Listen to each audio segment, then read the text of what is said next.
क्या आपने कभी खुद को अदृश्य दीवारें बनाते हुए पाया है, ये मानते हुए कि उदासीनता ही शांति की कुंजी थी? शायद आपको सिखाया गया हो कि सच्ची शक्ति कमजोरी न दिखाने में, चोट महसूस न करने में, बाहरी दुनिया के लिए एक अभेद्य गढ़ बनने में निहित है।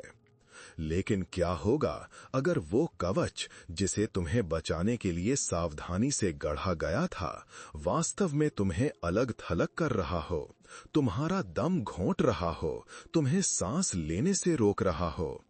और क्या होगा अगर सच्ची सहनशीलता दर्द की अनुपस्थिति के बारे में नहीं, बल्कि उसे महसूस करने और बदलने की महारत के बारे में हो?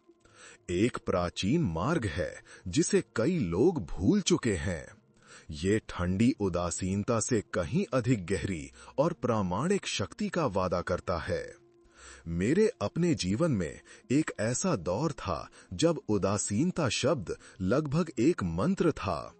मैं भेद्यता को एक कमी के रूप में देखता था, एक ऐसी कमजोरी जिसका दुनिया बेरहमी से फायदा उठाएगी। मैंने खुद को समझा लिया था कि अविचलित रहना आत्मनियंत्रण की पराकाष्ठा थी। लेकिन जैसा कि ज्ञानी सेनेका हमें अपने ल्यूसिलियस को पत्र में याद दिलाते हैं, हमें घटनाएं परेशान नहीं करती, बल्कि उन घटनाओं के प्रति हमारा दृष्टिकोण परेशान करता है। मैं मजबूत होने के बारे में मेरी अपनी विकृत धारणा से परेशान था, एक ऐसी धारणा जिसने मुझे वास्तव में जीने और बढ़ने से रोका। समस्या महसूस करना नहीं है, बल्कि ये है कि हम खुद को इन भावनाओं से कितना उपभोग होने देते हैं, या उतना ही खतरनाक जिस तरह से हम उन्हें अनदेखा कर देते हैं। समाज अक्सर हमें पूर्णता के एक अप्राप्य आदर्श की ओर धकेलता है। उसमें दर्द को छिपाया जाता है और एक त्रुटिहीन छवि के नाम पर प्रामाणिकता का बलिदान किया जाता है। ये निरंतर प्रदर्शन हमारी जीवन ऊर्जा को सोख लेता है। ये हमें हमारे वास्तविक स्वरूप से काट देता है और हमें सच्चे और सार्थक संबंध बनाने से रोकता है। हम एक सोने के पिंजरे में फंसे रह जाते हैं, जहां महसूस की गई सुरक्षा हमारी आंतरिक स्वतंत्रता की कीमत पर मिलती है। लेकिन एक रास्ता है, ज्ञान का एक प्रकाश स्तंभ जिसे सहस्त्राब्दियों से प्रतिभाशाली दिमागों ने जलाया है। इस वीडियो में हम 5 स्टोइक सिद्धांतों में गहराई से उतरेंगे, जो आपको संगमरमर की मूर्ति में नहीं, बल्कि एक मजबूत बरगद के पेड़ में बदल देंगे, जो अपनी जड़ें खोए बिना जीवन के तूफानों का सामना करने में सक्षम है। वे सच्ची सहनशीलता विकसित करने, अपनी भावनाओं को बुद्धिमत्ता से संसाधित करने और उद्देश्य और प्रामाणिकता के साथ जीवन बनाने के लिए एक व्यावहारिक मार्गदर्शक हैं। यदि आप उदासीनता का मुखौटा उतारकर सच्ची आंतरिक शक्ति के मुकुट को धारण करने के लिए तैयार हैं, तो नीचे अडिग शक्ति कमेंट करें और आत्म खोज की इस यात्रा पर निकल पड़ें। क्या आपने कभी खुद को एक तूफानी समुद्र में भटकते हुए नाविक जैसा महसूस किया है, जो खाली हाथों से लहरों को नियंत्रित करने की कोशिश कर रहा हो? आपकी अधिकतर चिंताएं एक ऐसी लड़ाई से पैदा होती हैं जो शुरू होने से पहले ही हार चुकी होती हैं, अनियंत्रित के खिलाफ लड़ाई। और अगर मैं आपसे कहूं कि शांति आपकी पहुंच में है, बस आपको अपना ध्यान एकमात्र ऐसी जगह पर केंद्रित करना है जहां आपके पास वास्तव में शक्ति है। हम हवा, ज्वार और दूसरे जहाजों की दिशा को नियंत्रित करने की कोशिश में खुद को थका देते हैं। हम बॉस का मूड, बैंक का फैसला, चुनाव का परिणाम, किसी की हमारे बारे में राय को नियंत्रित करना चाहते हैं। जब वास्तविकता हमारी मानसिक पटकथा से भटक जाती है, तो हम निराशा, क्रोध और चिंता से घिर जाते हैं। बाहरी चीजों पर नियंत्रण का ये भ्रम हमें निराशा के एक दुष्चक्र में फंसा देता है। ये हमें उन चरों के बंधक बन जाते हैं जो स्वाभाविक रूप से हमारी पहुंच से परे हैं। हम अपनी कीमती जीवन ऊर्जा को भ्रमों पर बर्बाद कर देते हैं, जबकि हमारे जीवन का असली पतवार अछूता रह जाता है। मुक्त दास एपिक्टेटस, जिन्होंने कठिनाइयों भरा जीवन जिया, ने इस मूलभूत ज्ञान को स्पष्ट किया। कुछ चीजें हमारे नियंत्रण में हैं और कुछ नहीं। हमारे नियंत्रण में हमारी राय, हमारी प्रेरणा, हमारी इच्छा, हमारी घृणा है। संक्षेप में, वह सब कुछ जो हमारी अपनी कार्रवाई से संबंधित है। हमारे नियंत्रण में हमारा शरीर, हमारी संपत्ति, हमारी प्रतिष्ठा, हमारा आदेश नहीं है। संक्षेप में, वह सब कुछ जो हमारी अपनी कार्रवाई से संबंधित नहीं है। नियंत्रण का ये द्वंद्व निष्क्रिय त्याग का पाठ नहीं है, बल्कि स्वतंत्रता का एक मानचित्र है। ये हमें उस पर ध्यान केंद्रित करने के लिए आमंत्रित करता है जो स्वाभाविक रूप से हमारा है, हमारे निर्णय और हमारी पसंद, और बाहरी और क्षणभंगुर चीजों से लगाव छोड़ना। सच्ची शक्ति इस स्पष्ट अंतर से पैदा होती है कि हम क्या बदल सकते हैं और हमें क्या स्वीकार करना चाहिए। इसे आज अपने जीवन में लागू करने के लिए एक सरल लेकिन शक्तिशाली अभ्यास से शुरुआत करें। जब चिंता की लहर करीब आती महसूस हो तो रुकें, एक कागज लें और बीच में एक रेखा खींचकर 2 कॉलम बनाएं। जो मैं नियंत्रित करता हूं और जो मैं नियंत्रित नहीं करता हूं। अपनी चिंता के प्रत्येक तत्व को उसके संबंधित कॉलम में लिखें। उदाहरण के लिए, आप अपने ग्राहक के निर्णय को नियंत्रित नहीं करते हैं, लेकिन आप अपने काम की गुणवत्ता और अपनी संचार की स्पष्टता को नियंत्रित करते हैं। आप एक महत्वपूर्ण दिन पर मौसम को नियंत्रित नहीं करते हैं, लेकिन आप एक अप्रत्याशित घटना के सामने अपनी तैयारी और अपने दृष्टिकोण को नियंत्रित करते हैं। जो मैं नियंत्रित करता हूं कॉलम में प्रत्येक आइटम पर अपनी 100% ऊर्जा और ध्यान केंद्रित करें। जो मैं नियंत्रित नहीं करता हूं कॉलम में वस्तुओं के लिए, उन्हें नदी में बहती हुई पत्तियों की तरह देखें। उन्हें देखें और उन्हें जाने दें। खुद से यह दोहराने का अभ्यास करें, क्या यह मेरे नियंत्रण के दायरे में है? यदि नहीं, तो खुद को तनाव मुक्त करने और अपनी ऊर्जा को वहां पुनर्निर्देशित करने की अनुमति दें जहां वो वास्तव में फर्क कर सकती है। इस अंतर की कला में महारत हासिल करने पर आप अपने कंधों से एक बड़ा बोझ उतरता हुआ महसूस होगा। चिंता, जो पहले एक लगातार छाया थी, कम होने लगेगी, जिसकी जगह सच्ची व्यक्तिगत शक्ति की भावना ले लेगी। आप लहरों की दया पर निर्भर एक यात्री नहीं रहेंगे और अपने जहाज के अडिग कप्तान बन जाएंगे, उद्देश्य और शांति के साथ नौकायन करेंगे। अपनी ऊर्जा को केवल उस पतवार पर केंद्रित करेंगे जो आपके हाथ में है। यह मानसिक स्पष्टता वह नींव होगी जिस पर आप स्थायी शांति का जीवन बनाएंगे। नीचे कमेंट करें, मैं अपनी पतवार नियंत्रित करता हूं। अपने नियंत्रण के दायरे में अपनी शांति को स्थापित करना आधार है, लेकिन जब अनियंत्रित हमें प्रभावित करता है तो उत्पन्न होने वाली भावनाओं के साथ हम क्या करते हैं? अगला सिद्धांत हमें अपनी भावनाओं के साथ एक स्वस्थ संबंध बनाने में मार्गदर्शन करेगा। आपको यह विश्वास करने के लिए तैयार किया गया है कि महसूस करना कमजोरी है, कि शक्ति आंसुओं की अनुपस्थिति या क्रोध को दबाने में प्रकट होती है। लेकिन क्या होगा अगर यही रणनीति एक शांत कारावास हो जो आपके विकास को रोक रही हो और उन घावों को गहरा कर रही हो? कई लोगों की तरह आपने निराशा को निगलना, उदासी को एक जबरन मुस्कान से छिपाना, इस उम्मीद में डर को नजरअंदाज करना सीखा है। आप खुद को समझाते हैं कि इन असहज भावनाओं पर ध्यान न देने से वे जादुई रूप से गायब हो जाएंगी। लेकिन वास्तविकता बहुत अलग है। दबी हुई भावनाएं नदी की तलहटी में जमा हुए मलबे की तरह होती हैं और अंततः प्रवाह को अवरुद्ध कर देती हैं। वे छिपे हुए रूपों में प्रकट होती हैं। पुरानी चिड़चिड़ापन, अनिद्रा, अप्रत्याशित विस्फोट और यहां तक कि शारीरिक बीमारियां। आप अपने और अपनी गहरी सच्चाई के बीच एक अभेद्य बाधा बनाते हैं। परिणाम स्वरूप यह आपको उन लोगों से दूर कर देता है जो एक वास्तविक संबंध की लालसा रखते हैं, जिससे आप एक आंतरिक भंवर का बंधक बन जाते हैं जिससे आप सामना करने से इनकार करते हैं। दार्शनिक सम्राट मार्कस ऑरेलियस अपने ध्यान में हमें एक आंतरिक कंपस प्रदान करते हैं। आपके पास अपने मन पर शक्ति है, बाहरी घटनाओं पर नहीं।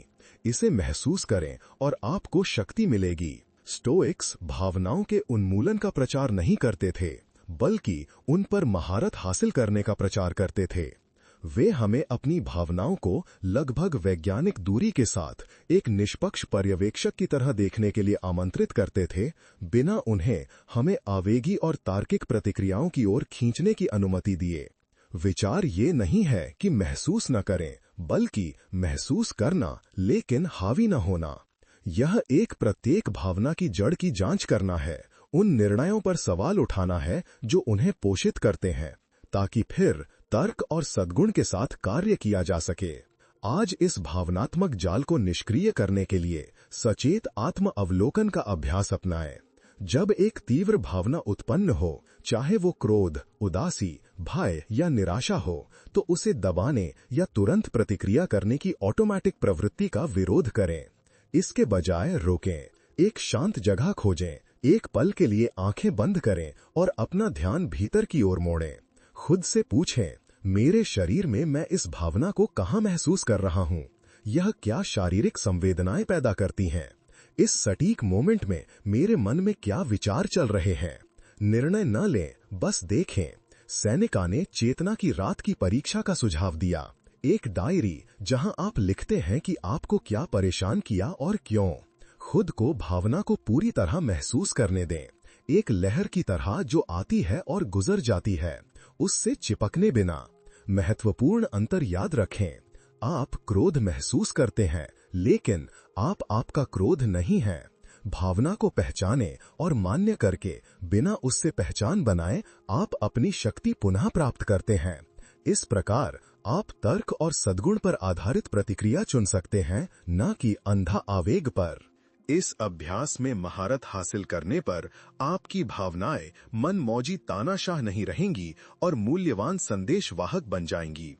आप एक गहरी भावनात्मक बुद्धिमत्ता विकसित करेंगे जो जीवन के अशांत समुद्रों में एक अडिग आंतरिक शांति के साथ नेविगेट करने में सक्षम होगी।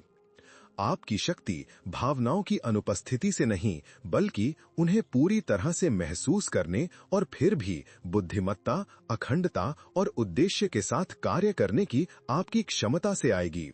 आप अपने आंतरिक संसार के स्वामी बन जाएंगे।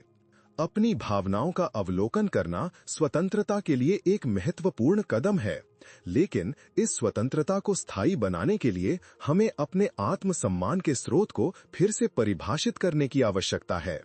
अगला सिद्धांत हमें उस सोने की तलाश करने के लिए चुनौती देगा जहां वो वास्तव में पाया जाता है। क्या आप लगातार प्रदर्शन में हैं, अगले लाइक, प्रशंसा, उस स्वीकृति की तलाश में हैं जो हमेशा दूर भागती प्रतीत होती है? बाहरी सत्यापन के लिए ये निरंतर दौड़ एक मृग तृष्णा है, एक दलदली रेत की जेल है जो आपकी प्रामाणिकता और आपकी सच्ची शांति को चुरा लेती है। आपने अपने निर्णयों, अपने शब्दों को और यहाँ तक कि अपने सपनों को भी दूसरों की अपेक्षाओं के अनुरूप ढाल लिया है। आप खालीपन महसूस करते हैं जब तालियां नहीं बजती या एक क्षणिक आलोचना से तबाह हो जाते हैं। बाहरी दृष्टि पर यह निर्भरता आपको एक सामाजिक गिरगिट में बदल देता है जो हर माहौल के साथ रंग बदलता है। आप स्वीकृति की हताश तलाश में खुद को खो देते हैं। आप एक प्रतिध्वनि बन जाते हैं, न कि एक आवाज। जिस खुशी की आप तलाश करते हैं वो क्षणभंगुर है जो दूसरों की अस्थिर राय पर निर्भर करती है। यह आपको एक ऐसी जूरी की दया पर छोड़ देता है जिसे आप कभी नियंत्रित नहीं कर पाएंगे। अंत में जब मंच खाली हो जाता है तो आप नहीं जानते कि आप कौन हैं। एपिक्टेटस अपनी तीक्ष्ण स्पष्टता के साथ हमें चुनौती देते हैं। जीवन का मुख्य कार्य बस यही है, चीजों को पहचानना और अलग करना, ताकि मैं स्पष्ट रूप से कह सकूं कि कौन सी बाहरी है और मेरे नियंत्रण में नहीं है और कौन सी ऐसी पसंद है जिन्हें मैं वास्तव में नियंत्रित करता हूं। स्टोइक्स के लिए अच्छाई और बुराई का एकमात्र सच्चा स्रोत हमारे अपने नैतिक विकल्पों, हमारे चरित्र, हमारे सद्गुणों में निहित है। ज्ञान, न्याय, साहस और संयम ये वो अनमोल रत्न है जिन्हें कोई आपसे नहीं छीन सकता और जो भीड़ की सनक पर निर्भर नहीं करते। बाहरी सत्यापन की तलाश करना रेत पर अपना घर बनाना है, सद्गुण की तलाश करना चट्टान पर निर्माण करना है। सच्ची स्वतंत्रता तब उभरती है जब आप एक अडिग नैतिक संहिता पर आधारित होकर अपने स्वयं के न्यायाधीश बन जाते हैं। आज अपनी आंतरिक कंपस को फिर से परिभाषित करना शुरू करें। एक पल के लिए रुकें और सद्गुण की अपनी परिभाषाएं लिखें। आपके लिए ईमानदार होना क्या मतलब है? अटूट अखंडता क्या है? आपके दैनिक जीवन में साहस कैसे प्रकट होता है? हर चौराहे पर यह पूछने के बजाय कि दूसरे क्या सोचेंगे, पूछें, क्या यह मेरे गहरे मूल्यों के अनुरूप है? क्या मैं ज्ञान, न्याय, साहस और संयम के साथ कार्य कर रहा हूं? इनाम सार्वजनिक पहचान नहीं है, बल्कि यह जानने की आंतरिक शांति है कि आपने अपने उच्चतम स्व के अनुसार कार्य किया। यदि आपने सही का बचाव किया, भले ही वह अलोकप्रिय हो, तो आप पहले ही जीत चुके हैं। यदि आपने अपना वचन निभाया, भले ही गुप्त रूप से, तो आप पहले ही योग्य हैं। प्रसिद्धि और आलोचना के प्रति उदासीनता का अभ्यास करें और अपनी स्वयं की नैतिक कंपास के प्रति पूर्ण समर्पण का अभ्यास करें। सबसे महत्वपूर्ण सत्यापन वो नहीं है जो बाहर से आता है, बल्कि आपकी अपनी अंतरात्मा की स्वीकृति की फुसफुसाहट है। इस सिद्धांत में महारत हासिल करने पर आपका आत्मविश्वास एक अभेद्य किला बन जाएगा। आप एक उज्जवल अखंडता के साथ कार्य करेंगे, न कि अस्वीकृति के डर या प्रशंसा की इच्छा से, बल्कि इसलिए कि यह स्वाभाविक रूप से सही मार्ग है। आपकी आंतरिक शांति अब दूसरों के हाथों में एक खिलौना नहीं होगी, बल्कि एक अटूट स्रोत जो चरित्र की एक ठोस नींव से फूटता है। आप प्रामाणिकता का एक प्रकाश स्तंभ बन जाएंगे, वास्तविक संबंध आकर्षित करेंगे और उद्देश्य के साथ एक ऐसा जीवन जिएंगे जो दुनिया की क्षणिक स्वीकृतियों से परे है। सद्गुणों का एक आंतरिक गढ़ बनाना मुक्तिदायक है, लेकिन क्या होता है जब जीवन अपनी अंतर्निहित अप्रत्याशितता के साथ आपको एक अप्रत्याशित मोड़ पर ले आती है? अगला सिद्धांत हमें सबसे दर्दनाक चुनौतियों को भी अपनी उत्कृष्टता के एक अनिवार्य हिस्से के रूप में स्वीकार करने की कुंजी देगा। क्या आप खुद को जो हो चुका है उसके खिलाफ एक अंतहीन लड़ाई में पाते हैं? क्या होता अगर ये कि जाल में फंसे हुए या कड़वे अलग हो सकता था में फंसे हुए? और क्या होगा अगर सच्ची स्वतंत्रता अपने जीवन के ताने बाने के हर धागे को, हर घटना को बिना किसी अपवाद के अपनी सबसे बड़ी रचना के लिए एक अनिवार्य घटक के रूप में स्वीकार करने में हो? आप इस बात पर दृढ़ता से टिके रहते हैं कि चीजें कैसी होनी चाहिए थीं। जब एक सावधानी पूर्वक योजना बिखर जाती है, एक महत्वपूर्ण रिश्ता टूट जाता है या एक क्रूर विपत्ति आपके रास्ते में खड़ी हो जाती है, तो आप भाग्य के शिकार, कड़वे, प्रतिरोधी और निराश महसूस करते हैं। जो अपरिहार्य है, उस अतीत को जिसे फिर से नहीं लिखा जा सकता, उस वर्तमान को जो आपकी अपेक्षाओं के अनुरूप नहीं है, के प्रति यह हठी प्रतिरोध आपकी जीवन ऊर्जा को सोख लेता है। यह आपके सीखने को रोकता है और आपको पछतावे और निराशा के एक अंतहीन चक्र में जकड़े रखता है। आप वर्तमान को स्वीकार करने से इनकार करते हैं। क्या होता अगर और हो सकता था कि एक यातना गृह में जी रहे हैं, बजाय इसके कि जो है उससे ज्ञान प्राप्त करें। मार्कस ऑरेलियस, दार्शनिक सम्राट, अपने ध्यान में हमें एमोर फाटी का सार प्रदान करते हैं। जो भाग्य तुम्हारे लिए बुनता है उसे स्वीकार करो और उन लोगों से प्रेम करो जिनसे भाग्य तुम्हें मिलाता है।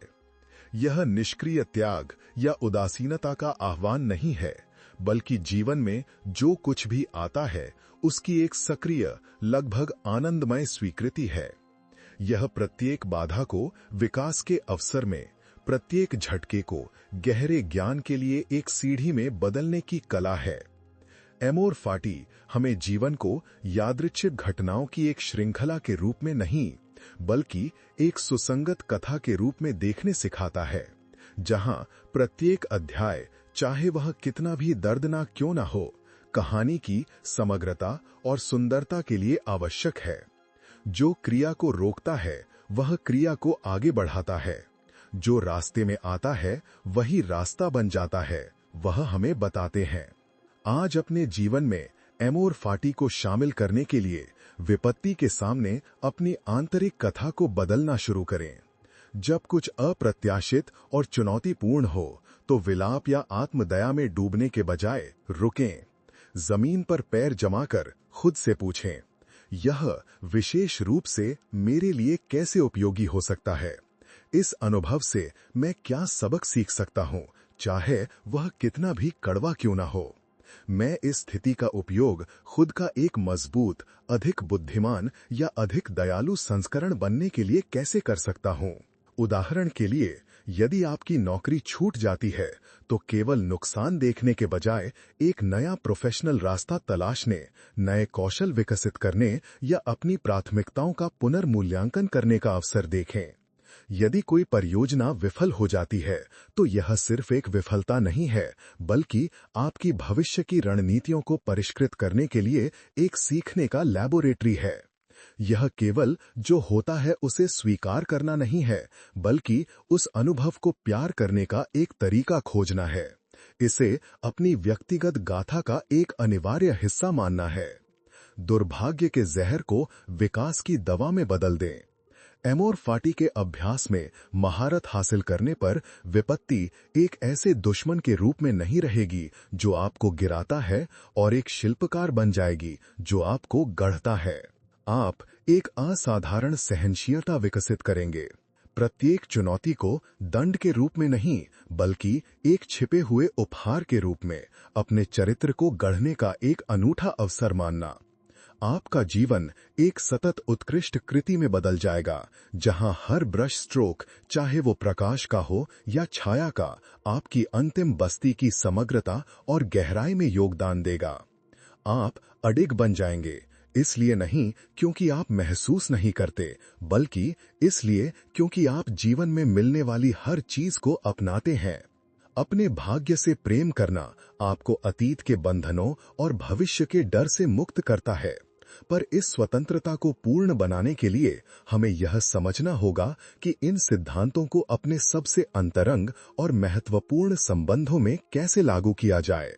आप गहरे और सार्थक संबंधों की लालसा रखते हैं, लेकिन शायद खुद को दूसरे को नियंत्रित करने, मनाने या हेरफेर करने की कोशिश करते हुए पाते हैं, ताकि वह आपकी अपेक्षाओं के अनुसार हो। और क्या होगा अगर सच्ची आत्मीयता, एक बंधन की सच्ची शक्ति, स्वतंत्रता, आपसी सम्मान और प्रामाणिक विभिन्नता से उत्पन्न होती, न कि प्रभुत्व से? एक ऐसी दुनिया में जो अक्सर शक्ति को नियंत्रण के साथ भ्रमित करती है, आपको यह विश्वास करने के लिए प्रेरित किया गया होगा कि किसी को जीतने या बनाए रखने के लिए, चाहे वह दोस्ती, प्यार या व्यापार में हो, खेल खेलना, मनोवैज्ञानिक युक्तियों का उपयोग करना या रणनीतिक अनासक्ति का दिखावा करना आवश्यक है। आप छिपी हुई मांगों, सूक्ष्म भावनात्मक ब्लैकमेल या शक्ति के खेल के माध्यम से दूसरे के व्यवहार को बदलने की कोशिश करते हैं। अविश्वास और नियंत्रण की इच्छा पर आधारित यह दृष्टिकोण न केवल किसी भी स्वस्थ संबंध की नींव को नष्ट करता है, बल्कि सच्ची आत्मीयता को भी रोकता है। यह दोनों के लिए नाराजगी, दूरी और कारावास की भावना पैदा करती है। यह आपको अपनी हेरफेर की रणनीति में अलग थलग छोड़ देता है। सेनेका मानव स्वभाव की अपनी गहरी समझ के साथ हमें दोस्ती और प्यार के सार के बारे में चेतावनी देते हैं।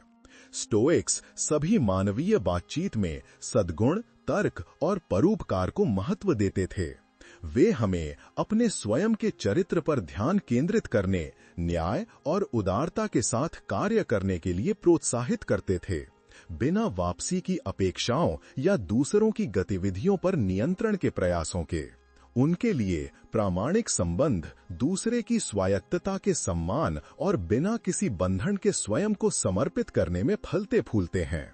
कोई भी मिलनसार हुए बिना खुश नहीं रह सकता और न ही दोस्त बने बिना मिलनसार। वो हमें याद दिलाते हैं, सद्गुण पर आधारित संबंधों के महत्व पर जोर देते हुए। आज प्रामाणिक बंधन बनाना शुरू करने के लिए पहला कदम अपना ध्यान अपने स्वयं के बगीचे पर केंद्रित करें। अपने सद्गुणों का विकास करें, दूसरे की परवाह किए बिना खुद का सबसे अच्छा संस्करण बने। दूसरे के व्यवहार को नियंत्रित करने की कोशिश करने के बजाय अपनी स्पष्ट सीमाएं निर्धारित करें और उन्हें सम्मानपूर्वक और सहानुभूतिपूर्वक संप्रेषित करें।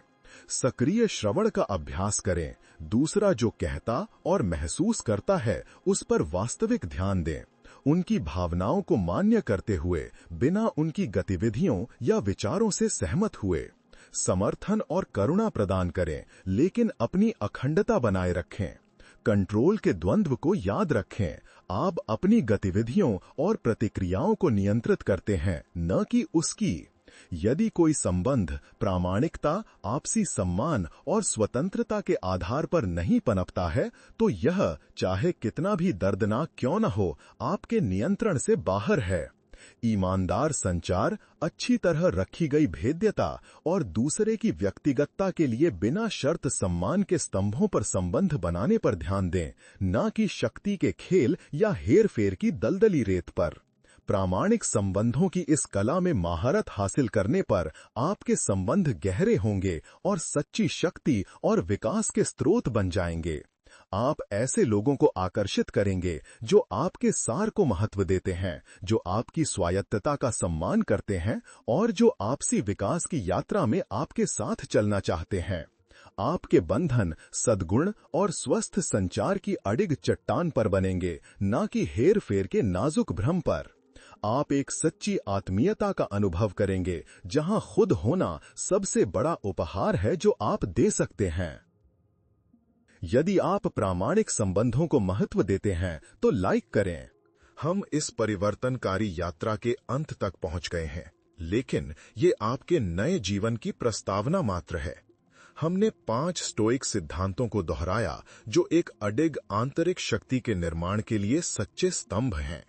हमने अपने नियंत्रण के दायरे में अपनी शांति को स्थापित करना सीखा, खुद को बाहरी चीजों पर शक्ति के भ्रम से मुक्त किया, अपनी भावनाओं का अवलोकन करना सीखा, उन्हें दबाना नहीं बल्कि उन्हें संदेशवाहक के रूप में समझना सीखा, सद्गुणों का विकास करना सीखा, बाहरी प्रशंसा को तुच्छ समझना और अपनी अखंडता में सत्यापन खोजना सीखा, एमो और फाडी का अभ्यास करना सीखा, अपने भाग्य को उसके सभी पहलुओं में प्यार करना, विपत्तियों को अवसरों में बदलना सीखा और अंत में प्रामाणिकता के पुल बनाना सीखा, हेर फेर की दीवारें नहीं, स्वतंत्रता और सम्मान पर आधारित बंधन बनाना सीखा। आप अब वो छाया नहीं हैं जो उदासीनता के मुखौटे के पीछे छिपी रहती थी, भेद्यता से डरते हुए और हर मोड़ पर स्वीकृति की तलाश करते हुए। आप अब दूसरों की राय या बाहरी दुनिया के अनियंत्रित तूफानों का बंधक नहीं हैं। वो व्यक्ति जो आप बन रहे हैं, वो वास्तव में मजबूत व्यक्ति है, जो दर्द से भागता नहीं बल्कि उसे बुद्धिमता से पार करता है। आप वो हैं जो स्वीकृति में शांति, सद्गुण में उद्देश्य पाते हैं और जो गहरे और सच्चे संबंध बनाते हैं। आप वो कीमियागर हैं जो हर विपत्ति को और भी अधिक विकास के लिए एक सीढ़ी में बदल देगा। एक ऐसा इंसान जो चुनौतियों के माध्यम से फलता फूलता है, न कि उनके बावजूद। यही सच्ची स्टोइक शक्ति है, गिरने की अनुपस्थिति नहीं बल्कि उठने की महारत, हर बार अधिक बुद्धिमान, अधिक ईमानदार, अधिक स्वतंत्र। यदि ये वीडियो आपकी आत्मा से गूंज उठा है, यदि इसने आपके भीतर प्रामाणिक सहनशीलता की लौ जलाई है, तो कृपया अपना लाइक छोड़ें। आपका जुड़ाव वो ईंधन है जो मुझे इस महत्वपूर्ण संदेश को उन और अधिक दिलों तक पहुंचाने की अनुमति देता है जो इस परिवर्तन की लालसा रखते हैं। मैं आपकी आवाज, आपकी कहानी सुनना चाहता हूं। इन 5 सिद्धांतों में से किसने आपको सबसे अधिक छुआ? आप आज से अपने जीवन में इस ज्ञान को कैसे बोने का इरादा रखते हैं? नीचे कमेंट करें और अपना अनुभव साझा करें। आपकी यात्रा, आपके शब्द वो प्रकाश स्तंभ हो सकते हैं जो किसी और के रास्ते को रोशन करता है। और यदि आप किसी ऐसे व्यक्ति को जानते हैं जो उदासीनता के जाल में फंसा हुआ है, जिसे नकली ताकत को सच्ची सहनशीलता से बदलने की सख्त जरूरत है, तो इस वीडियो को उसके साथ शेयर करें। आपके पास किसी के जीवन में गहरे बदलाव के लिए उत्प्रेरक बनने की शक्ति है। स्टोइक शिक्षाओं में गहराई से जानने, अपने मन को पोषित करने और आत्मखोज और व्यक्तिगत महारत की यात्रा पर अपनी आत्मा को मजबूत करने के लिए चैनल को सब्सक्राइब करें और घंटी आइकॉन को सक्रिय करें। साथ मिलकर हम वास्तव में अडिग व्यक्तियों का एक समुदाय बनाएंगे जो शांति और उद्देश्य के साथ दुनिया का सामना करने के लिए तैयार हैं। याद रखें, सच्चा साम्राज्य आपके बाहर नहीं बनाया जाता है, ये आपके अपने चरित्र की गहराइयों में गढ़ा जाता है। अपनी यात्रा को अपनाएं, सभी उतार और चुनौतियों के साथ, और अपनी शांति के अडिग वास्तुकार बने।